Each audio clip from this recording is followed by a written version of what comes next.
Olá, pessoal! Bem-vindas e bem-vindos a mais uma edição do Data Café, o programa de entrevistas do Data Privacy Brasil.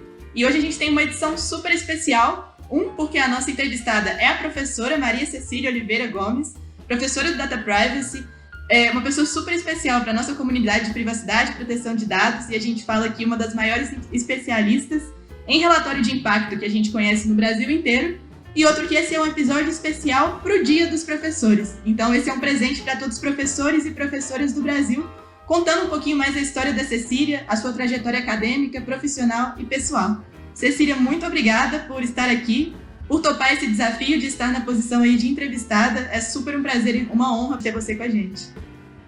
Oi, Manu, é um prazer poder estar aqui com vocês, gravando esse episódio especial do Data Café. Vai ser super legal poder fazer essa conversa com vocês.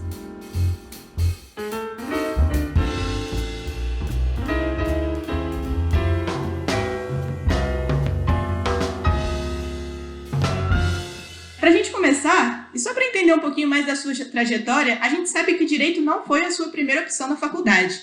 Como que foi esse caminho de escolher fazer uma graduação em Direito? Quais que eram as suas ambições, as suas expectativas na hora de escolher esse curso? Você pode contar um pouquinho pra gente? Eu brinco que Direito não foi a primeira opção, não foi a letra A, nem a B, nem a C, nem a D, talvez tenha sido a E, em relação às minhas escolhas. Eu queria muito, quando eu era mais nova, fazer filosofia. Eu sempre gostei muito de filosofia. Eu era viciada em Nietzsche quando eu era adolescente. Eu não era um adolescente muito normal, assim, digamos. Eu curtia muito as obras do Nietzsche, de outros filósofos, e pensava em fazer filosofia. Mas aí teve uma certa resistência em relação à minha família. Acho que eu falo talvez por várias pessoas que possam ter passado por isso também. E eu acabei olhando para outras áreas, entendendo o que exatamente eu poderia fazer, que não fosse filosofia, porque era o que eu queria, tipo, ser professora de filosofia, pesquisar filosofia, eu achava muito legal. E acabei me interessando pela área do direito, devido à questão de direito internacional e direitos humanos. Eu achava muito legal a profissão de diplomata, enfim, eu tinha algumas suposições sobre como que era isso, etc. E achava legal a ideia de viajar pelo mundo, algo assim, sabe? Quando eu tinha 16, 17 anos, trabalhando com pessoas numa perspectiva internacional e com direitos humanos.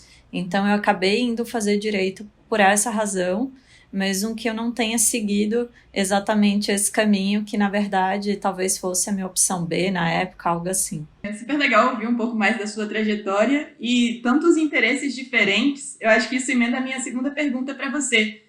Existe alguma coisa que te move, que une esses interesses, que justifica algumas das escolhas que você fez? O que te inspira nesse sentido? Eu acho que eu tenho algumas... Como é que eu posso dizer? Muitas áreas de interesses diferentes, e eu sempre fui uma pessoa que gostou de fazer muitas coisas ao mesmo tempo.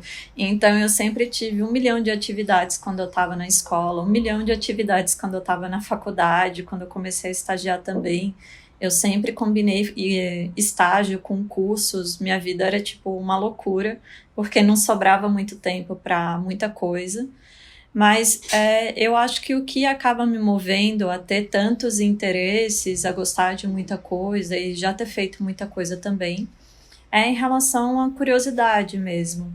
Eu sempre fui uma pessoa que assim, não sabia exatamente o que eu queria, mas sabia o que eu não queria. Então eu ia testando para ver onde que eu poderia me encontrar nessa busca, e as coisas para mim precisam ter propósito. Então eu preciso sentir que eu estou construindo algo, que eu estou fazendo algo que seja positivo, que possa ter algum valor, não financeiro necessariamente, eu digo assim, valor em termos de propósito mesmo, que eu penso em relação ao mundo, à vida, etc. Então eu acho que o que acaba me movendo é justamente essa curiosidade de experimentar novas coisas, novos temas, novos assuntos. Eu leio muitas coisas que são diferentes e muitas coisas que são fora da área jurídica, então a maior parte do tempo de leitura que eu acabo fazendo são de assuntos diferentes mesmo. Eu gosto muito de ciência política, filosofia, poesia, literatura, então eu acabo indo por vários lados, sabe? Mas eu acho que no final precisa ter um pouco essa conexão consigo mesmo, de você sentir que tem propósito no que você está fazendo em relação à sua vida. Novamente, obrigada por compartilhar. Acho que essa questão do propósito que você coloca é uma coisa essencial e que às vezes a gente fica buscando no mercado de trabalho, tentando entender como que se relaciona as nossas vontades e o trabalho em si, né? Eu queria emendar isso com a nossa próxima pergunta. A gente viu que depois da faculdade você teve um período que você passou em escritórios de advocacia, nessa vida no setor privado. Como que foi essa perspectiva, né, de sair da faculdade, querendo buscar esse propósito e entrando nessa experiência profissional em escritórios de advocacia? Nessa época também você já trabalhava com proteção de dados, já trabalhava com tecnologia? Como que foi esses primeiros passos aí no mercado de trabalho para você? Bom, quando eu estava na faculdade, meu primeiro estágio foi na área pública, na verdade. Foi na Secretaria da Fazenda, de Pernambuco. Eu sou pernambucana, então eu morava lá, fiz faculdade lá. E acabei ficando pouco tempo, não senti muita afinidade com essa parte. Eu trabalhava na parte de contratos, de licitação, envolvendo a administração pública. E acabei indo trabalhar em escritório depois, com um pouco de tudo. Como eu disse, eu sempre fui muito assim, não sei exatamente o que eu quero naquela época, hoje em dia eu sei um pouco mais. Então eu vou experimentar um pouco de tudo para ver se eu tenho um feeling, para ver se eu gosto daquilo, se é o caminho que eu quero seguir. E isso é muito interessante porque eu acho que as pessoas são muito condicionadas a escolherem o que querem fazer da sua vida de uma maneira muito rápida e muito jovem também, não tendo tido a oportunidade de conhecer áreas diferentes, profissões diferentes. E ter mais leques de opções para realmente definirem o que elas querem. Então eu sentia isso também dentro da área jurídica, por isso que ter ido para o escritório que eu estagiei na época foi tão importante, porque eu acabei vendo um pouco de tudo e decidi que não queria seguir, pelo menos naquela época, na carreira para o lado público, né, na área do setor público. E quando eu me formei, eu me mudei para São Paulo, e fui procurar emprego. Eu não me mudei assim, tendo algo específico, já tendo uma vaga. Eu mandei na época meu currículo, eu acho que para todos os escritórios de advocacia de São Paulo, de todas as áreas, eu ficava o dia inteiro mandando currículo para 1 milhão de escritórios diferentes. Então eu não tinha muito uma escolha, eu queria que alguém me desse uma oportunidade para eu começar a trabalhar como advogada júnior, né? Eu tinha acabado de me formar, de passar na OAB também. Então as coisas foram se encaminhando dessa forma. E aí teve um escritório que me contratou, e nesse escritório era um pouco de tudo também. Eu trabalhei com várias coisas diferentes, tinham áreas diferentes também, onde eu pude ter contato com temas bem diversos. E foi nesse lugar que eu acabei tendo contato inicial com o Marco Civil da Internet, que ia entrar em vigor. Então eu comecei a trabalhar com ações que envolviam o Marco Civil da Internet, que foi bem na época que ia entrar em vigor mesmo, isso em 2014. Então foi meu contato inicial. A partir daí eu continuei trabalhando com outras coisas nesse lugar, mas acabei mudando de emprego mais para frente para a área de direito digital, que é como alguns gostam de chamar, ou pode ser direito e tecnologia também.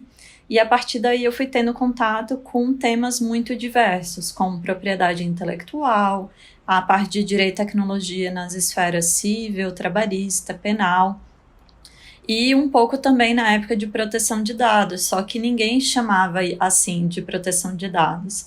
A gente podia até trabalhar com ações que envolviam base de dados, que envolviam questões associadas ao uso de dados e tudo mais, mas não tinha essa classificação ou uma área específica. Isso na época estava dentro um pouco de direito e tecnologia, e era como as pessoas encaravam assim essa temática.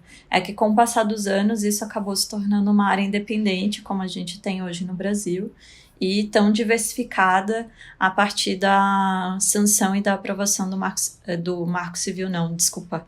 Eu acho que é devido às coisas que estão acontecendo no Marco Civil da internet no momento.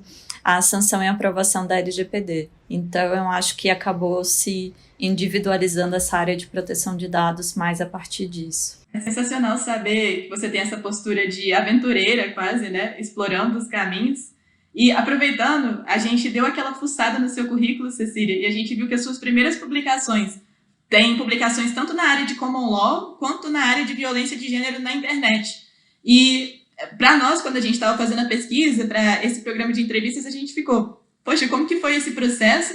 E como que é esse processo de escrita para a Cecília, né? Eu te admiro particularmente muito como acadêmica, acho seus textos finíssimos, refinados mesmo. E queria saber se você poderia, aproveitando o dia do professor e o objetivo também aqui dessa entrevista, como que é esse processo para você da escrita, da academia? Se você pudesse contar um pouquinho para a gente, dar algumas dicas, seria maravilhoso. Obrigada, Manu. Generosidade sua isso. Mas em relação a eu ter textos, se olhar para trás, né, principalmente lá em 2013, 2014, que foi justamente no início da minha carreira como advogada, eu acabo tendo textos muito diversos, com temáticas diversas, porque o que me movia era justamente essa questão de curiosidade, de experimentar coisas novas, áreas novas, e ao mesmo tempo uma necessidade muito grande de escrever. Eu sempre gostei muito de escrever não necessariamente só artigos, como eu faço hoje em dia, mas escrever poemas, escrever textos, coisas assim, reflexões minhas pessoais. Então, eu sentia muita falta de ter esse contato com o papel, né? A gente pode dizer numa perspectiva de escrever no computador, etc., mas eu sentia muito essa ausência da conexão que eu sempre tive com esse momento da escrita, esse momento de estar comigo mesma, de refletir sobre algum assunto e colocar isso num papel e gestar, que é bem isso, é como se fosse o hábito mesmo de você gestar um texto, você escrever o texto, revisar o texto, repensar o texto, colocar ele para dormir, revisar, refazer, e num ciclo aí intenso. E foi uma época que eu acabei retomando isso porque eu trabalhava muito, excessivamente. Eu me considero hoje uma ex-workaholic, em vários aspectos, uma ex-workaholic em reabilitação, assim, digamos. Então, eu trabalhava enlouquecidamente naquela época e não tinha muito tempo para fazer coisas que não fossem associadas a puramente o meu trabalho. Então, eu decidi que todo sábado eu iria para o Starbucks, que era tipo 2 quarteirões da minha casa, e levando meu computador, ia pedir um café, tomar meu café da manhã lá e ia ficar usando o Wi-Fi, escrevendo. E foi a partir daí que eu fiz muitos dos textos que eu tenho publicado, foi no Starbucks mesmo. E foi uma experiência super interessante, porque era muito hábito de você ter um dia, um horário específico para ter esse momento, sabe, com você mesmo, para poder escrever, colocar no papel o que você estava sentindo, o que você estava refletindo sobre alguma questão específica. Então eu pegava alguns temas diversos que eu estava tendo contato, às vezes no trabalho, ou que eu tinha lido alguma coisa a respeito, e escrevia. Então foi muito legal, eu acho que foi uma forma de eu ter um encontro comigo mesma, sabe? Numa perspectiva mais profunda, de eu estar conectada comigo mesma, porque isso faz muito parte da minha essência, de quem eu sou. Então, escrever para mim não é só, tenho que publicar um capítulo de livro porque alguém me convidou.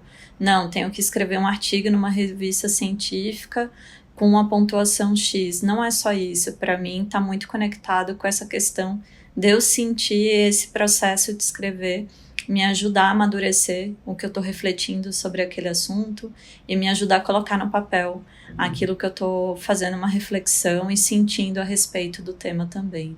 Não sei se faz sentido para você, mas é um processo para mim, é muito particular essa questão de escrever mesmo. Obrigada por compartilhar. Inclusive, acho que um sonho está aí em São Paulo, ir na Starbucks, te encontrar, poder tomar um cafezinho e discutir um pouco sobre escrita. Sou grande fã da sua escrita e também sou pessoalmente apaixonada por escrever. E pensando um pouquinho em paixões, nesse processo que a gente tem de aprofundar em um tema que você falou, de entender melhor esse tema, como eu falei no comecinho, né, você se apaixonou, eu acho, por esse tema do relatório de impacto à proteção de dados pessoais. Teve essa experiência recente de pular o mestrado e ir direto para o doutorado. Você pode contar para a gente de onde que veio essa paixão pelo relatório de impacto? Como que é essa sua relação com a escrita acadêmica também, pensando nessa perspectiva do doutorado, do que você está vivendo agora? Bom, em relação a isso, assim, meu processo de mestrado e pular, né, porque eu fui aprovada no mestrado com recomendação de conversão para o doutorado direto, foi uma coisa que eu não esperava. Para mim não foi fácil passar na USP, era meu sonho, era o que eu queria muito. Eu tentei durante aí anos, foi um processo longo, eu acho que dá até para eu comentar. Em 2017 eu fiz a prova de línguas, aí passei. Aí em 2018 eu não fiz a prova de conhecimento. Aí em 2018 eu fiz a prova de conhecimento e já vinha pensando ali em escrever sobre relatório de impacto, que seria o meu projeto para ser apresentado. Isso porque foi justamente na época que a GDPR entrou em vigor. Eu trabalhei no processo anterior à entrada em vigor da GDPR e fiz Data Protection Impact Assessment de PAE. Achava muito difícil, e eu acho que justamente por eu achar muito difícil me despertou curiosidade. Eu gosto desses temas mais complexos e também um pouco mais abstratos. Eu gosto muito de puxar coisas que são talvez mais lúdicas, mais abstratas para o cenário real, para o cenário concreto, tentar racionalizar aquilo e torná-lo mais fácil, mais palatável. Então eu tinha um pouco isso, sabe aquela coisa que você não entende muito bem, e aí você fica remoendo, tentando encontrar respostas. Então foi a partir daí que me gerou justamente esse interesse, por eu achar muito difícil e achar que era um tema que valia a pena sentar e estudar a respeito. E aí eu fiz a prova de conhecimento da USP em 2018, não passei por 3 décimos, chorei horrores, foi tipo, me senti péssima, me senti 1 milhão de coisas, porque eu tinha me matado de estudar e não consegui passar. Aí engoli o choro, que foi muito, e segurei as pontas para retomar o processo de estudo, porque na época eu estudava tipo sábado, domingo, horário de almoço, à noite, todos os dias. O tempo que sobrava eu trabalhava em escritório na área de proteção de dados, então eu tinha uma rotina muito insana de trabalho. Foi quando entrou em vigor a GDPR, depois teve a sanção da LGPD. Então isso acontecia, a rotina assim era muito complicada de conseguir encaixar tempo para outras coisas. E acabei em 2019 tentando de novo, me matando de estudar de novo. Aí fiz a prova de conhecimento, passei. Aí apresentei o meu projeto de pesquisa sobre relatório de impacto. Foi aprovado, né? Eu fiz a entrevista com o orientador e aí na entrevista que eu estava aplicando para o mestrado, surgiu esse ponto de fazer a conversão para o doutorado direto e foi assim que tudo aconteceu. Então, minhas expectativas era, tipo, só passar no mestrado, eu só queria isso, que não é, tipo, pouca coisa, né, na USP. Mas acabou sendo melhor do que eu esperava. E aí tinha essa questão, enfim, de relatório de impacto não ser um tema talvez muito interessante, atrativo para o âmbito geral de proteção de dados, mas era o tema que eu gostava, que eu gosto bastante. E eu acabei começando a minha pesquisa, publicando artigos a respeito, e foi assim meio que em paralelo à medida que esse tema também aumentava um pouco a sua relevância, a sua importância no cenário brasileiro. Então acabou sendo um processo bem natural, na verdade, para mim em relação a tudo o que aconteceu sobre esse ponto. E como são 5 anos do doutorado direto, ano que vem eu qualifico, e aí vou ter mais 2 anos e meio para depositar a tese. Eu pretendo entregar antes, mas provavelmente já vai ter bastante coisa sobre relatório de impacto, talvez publicada, principalmente uma resolução da ANPD sobre o assunto, o que vai ser bom porque eu vou ter acompanhado desde o momento zero em relação à minha pesquisa, até depois a publicação da resolução da NPD sobre o tema. Então, acho que vai ser muito bom para a qualidade mesmo do trabalho. Uma coisa que eu acho particularmente sensacional de poder ouvir a sua trajetória é um pouco essa calma que você passa, sabe? De contar os pontos que você viveu, de compartilhar um pouquinho essa experiência. E acho que dá perspectivas para quem, às vezes, agora está nesse mesmo processo que você, tentando um processo de mestrado, tentando, às vezes, um doutorado, às vezes batendo cabeça também para conseguir passar, mas apaixonado com esse sonho, e que no seu caso era o sonho de estudar uma coisa muito difícil, muito a fundo. Eu acho muito bacana. Eu queria emendar isso, você já contou pra gente que muitas pessoas te procuram para receber esse tipo de conselho também, para falar um pouquinho da própria trajetória, te veio um pouco nessa posição de mentora.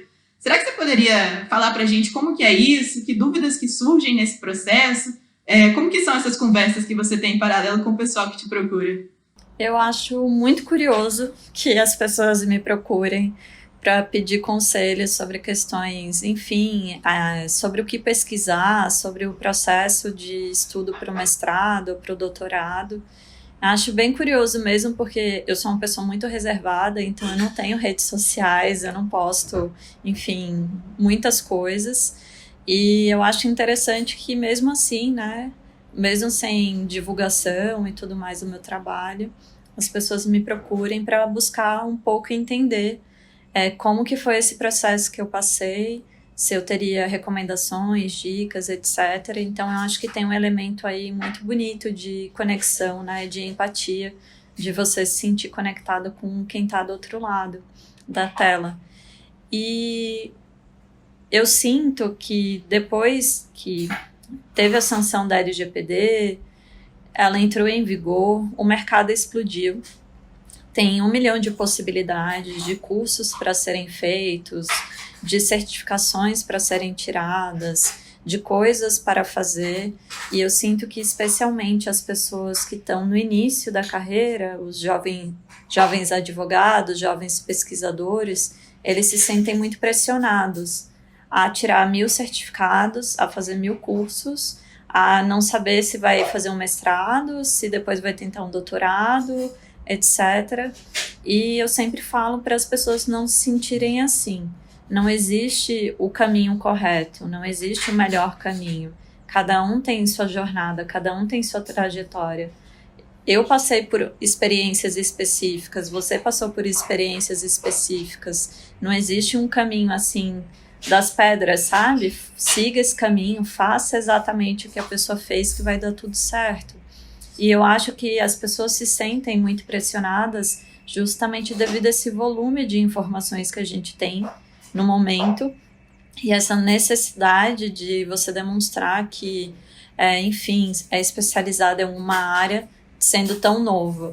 E eu acho que o que eu sempre falo é calma, tudo vem com paciência, nada é fácil, pode parecer fácil quando você vê uma publicação no LinkedIn, quando você vê uma publicação no Instagram, no Facebook, dizendo que alguém conquistou alguma coisa, ninguém sabe o que aquela pessoa passou para conseguir chegar àquele ponto que ela queria, seja a aprovação para fazer um mestrado, um doutorado, seja para fazer um LLM, seja uma certificação. Cada um sabe o que está passando na sua própria vida. Tem muitas coisas acontecendo ao redor, especialmente no Brasil, todo envolvido o cenário político, econômico brasileiro, a pandemia também, que é um cenário de saúde super importante. Então, assim, tem várias coisas acontecendo ao mesmo tempo e eu sinto que as pessoas se sentem muito ansiosas em conseguir chegar em algum lugar muito rápido. E tudo leva tempo, muitas vezes você precisa ter muita resiliência, porque nem sempre vão ser vitórias, há muitas derrotas, houve vários momentos na minha vida em que, por eu não ter conseguido alguma coisa, eu me senti muito mal, eu senti que eu não ia conseguir, eu me senti arrasada. E hoje em dia, olhando para trás, vendo todas essas coisas que passaram, eu acho que tudo vale a pena. E o que eu sinto muitas vezes, que eu acho curioso também, é que as pessoas que querem fazer, é uma percepção minha, tá? Mas algumas pessoas querem fazer mestrado e é todo um processo de estudo, preparação, principalmente a depender da faculdade que você vai prestar. Você tem que fazer projetos, você tem que fazer 1 milhão de provas e assim por diante. Se sentem pressionadas em fazer várias outras coisas que não estão no caminho do mestrado. Eu conversei com uma menina, eu acho que foi uma das últimas pessoas que eu conversei, que o sonho dela é fazer mestrado. Ela é uma jovem advogada, mas todos os amigos dela estão tirando certificação, estão fazendo 1 milhão de cursos, e ela está na preparação para o mestrado e se sente super pressionada a fazer isso também. E aí ela estava falando para mim como que eu gerencio, né? Como que eu faço tudo isso ao mesmo tempo, como que eu lido com essa pressão externa de justamente ter que buscar outras coisas que não são necessariamente o que eu quero. Então eu acho que é sempre um trabalho de entender o que você quer, e como eu não sabia muitas vezes o que eu queria, eu ia experimentando um pouco de tudo e fazendo a eliminação em relação a essas coisas, mas você ir entendendo o que você quer e buscando o que você almeja para justamente continuar naquele caminho. Eu não teria passado no mestrado, feito conversão para o doutorado, se eu não tivesse dedicado 3 anos da minha vida para isso, porque foram 3 anos, não foi algo fácil. E tem pessoas que levam muito mais tempo, tem pessoas que vão passar em menos tempo, vão passar em 1 ano, por exemplo, e já conseguir.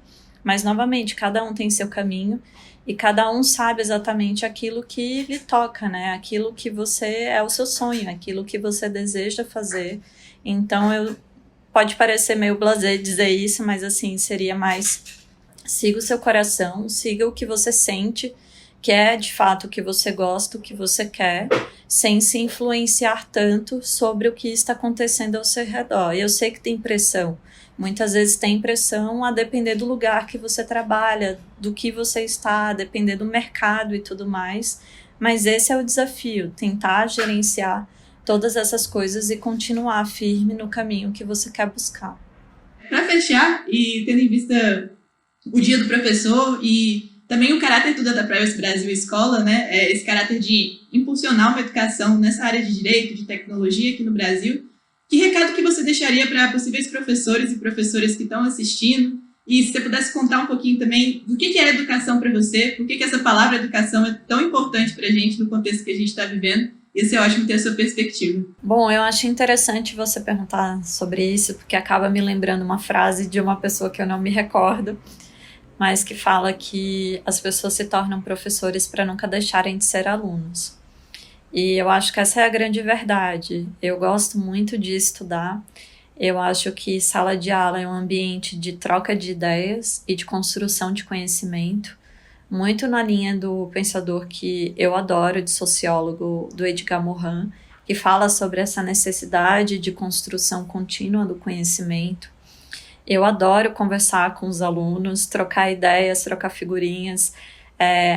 Fazer isso no ambiente online é um pouco mais difícil, então eu sinto falta de poder sentar mesmo com turmas pequenas, com poucas pessoas, e conversar sobre um assunto, debater pontos de vista diferentes. Eu acho que não tem muitas respostas para várias questões associadas à proteção de dados, então é muito importante entender que a construção disso é a construção de um conhecimento e ela é feita de uma forma colaborativa e muitas vezes não tem respostas certas, respostas erradas sobre alguma coisa, e na verdade a gente está aprendendo, a gente está construindo à medida que é formada essa cultura de proteção de dados hoje no Brasil, dentro dessa associação com a parte de educação. Então, acho que educação é fundamental, mas é muito importante que as pessoas estejam abertas a aprender e abertas a discutir também. Eu sinto que muitas vezes as pessoas esperam fórmulas prontas em relação a conteúdos, em relação a conhecimento, do tipo, está aqui a resposta, você vai pegar a resposta e vai aplicar isso consequentemente no seu dia a dia. Eu acho que o papel do professor, na verdade, é construir, trabalhar essas ideias, trabalhar o que você entende sobre aquele assunto, como que você pode enxergar aquele assunto de uma perspectiva totalmente diferente, e como que, na verdade, existem vários pontos de vista, existem várias construções, como se fosse, na verdade, um universo, né? E isso fosse formado de microcosmos, então constelações, cosmos, galáxias, etc., onde você vai fazendo esse alinhamento e tendo pontos de contato entre si. Então, eu acho que o conhecimento é como se fosse esse grande universo que não tem uma finitude, que a gente não sabe onde inicia, onde termina, que sempre está em constante expansão. É assim como eu vejo, eu acho que é fundamental o papel de todos os professores no Brasil, não só necessariamente os da área de proteção de dados que a gente está conversando, mas todos os professores como um todo, que ensinam dos mais diversos assuntos e acompanham todos nós desde o início, quando a gente é pequenininho e está na escola aprendendo a alfabetização, até depois em cursos de especialização, pós-graduação e assim por diante. Então, todo esse trabalho é muito importante para todos nós, como cidadãos, como ser humano, e isso acaba sendo fundamental. Então, professora Cecília, muito obrigada pela sua participação. Acho que é importante falar nesse momento final que o Data Café foi idealizado também pela Cecília, então ter ela como entrevistada desse programa é uma coisa super especial. Eu acho que a sua fala final condensa talvez o espírito que eu peguei de você dessa entrevista, que é um espírito inovador, um espírito criativo, que busca sempre estar pesquisando, aprendendo, mas também ensinando no processo. Então, muito feliz que a gente teve esse momento aqui de partilha. Queria passar a palavra para você, para algum comentário final, mas agradeço em nome de todo o Data Privacy e muito obrigada de novo. Obrigada, Manu. Foi um prazer participar. Confesso que foi um pouco interessante essa perspectiva, justamente porque antes eu estava no papel de entrevistadora e agora eu estou no papel de entrevistada. Mas acho que foi super legal fazer essa conversa com você e espero que todo mundo que assista goste, se sinta conectado com isso e que isso também possa ser uma mola propulsora para cada um buscar exatamente o que deseja, desbravar novos horizontes, buscar outras áreas que você goste, se aprofundar na área de proteção de dados e fazer sempre essa construção constante em relação ao conhecimento sobre o assunto. Foi um prazer, muito obrigada. Então, pessoal, esse foi o nosso episódio especial do Data Café com a professora Maria Cecília Oliveira Gomes. Espero que vocês tenham gostado. Continuem acompanhando o Data Privacy Brasil nas redes sociais, no website, no Instagram e aqui no YouTube. E vejo vocês logo mais.